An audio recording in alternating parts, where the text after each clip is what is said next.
আসসালামু আলাইকুম। সবাই কেমন আছেন? আল্লাহর রহমতে আমরাও ভালো আছি। সকাল সকাল আপনার ভাইয়া কিছু মাছ নিয়ে চলে আসলো। চলেন দেখা যাক। শিং মাছ, পাবদা মাছ, সেওয়া মাছ আর সাথে টাকখইয়া মাছ। আমরা এই মাছগুলোকে টাকখইয়া মাছ বলে থাকি। মাছগুলোকে ভালোভাবে ধুয়ে পরিষ্কার করে রান্না করব। সেজন্য এখানে পেঁয়াজ কুচি, কাঁচামরিচ, টমেটোকে একটু নেড়ে চেড়ে নিব। তার মধ্যে দিয়ে দিব রসুন বাটা, দিয়ে দিব হলুদের গুঁড়ো, দিয়ে দিব মরিচের গুঁড়ো, দিয়ে দিব স্বাদ মতো লবণ, দিয়ে আবারও ভালোভাবে একটু নেড়ে চেড়ে নিব।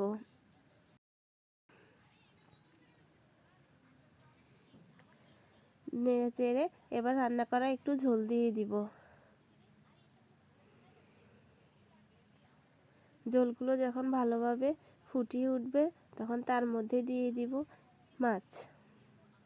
সবগুলো মাছ দেওয়া হয়ে গেলে আলতোভাবে মাছগুলো নেড়ে দিব।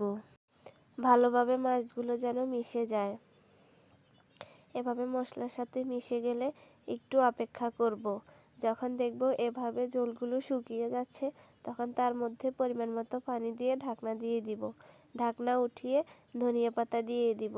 ধনিয়া পাতা দেওয়া শেষ, আমার রান্নাও শেষ। এখন মাছগুলো আরেকটা পাত্রে বেড়ে নিব। দেখেন তো আমার মাছগুলো কেমন হলো। যদি ভালো লেগে থাকে অবশ্যই একটা লাইক দিয়ে যাবেন। আল্লাহ হাফেজ।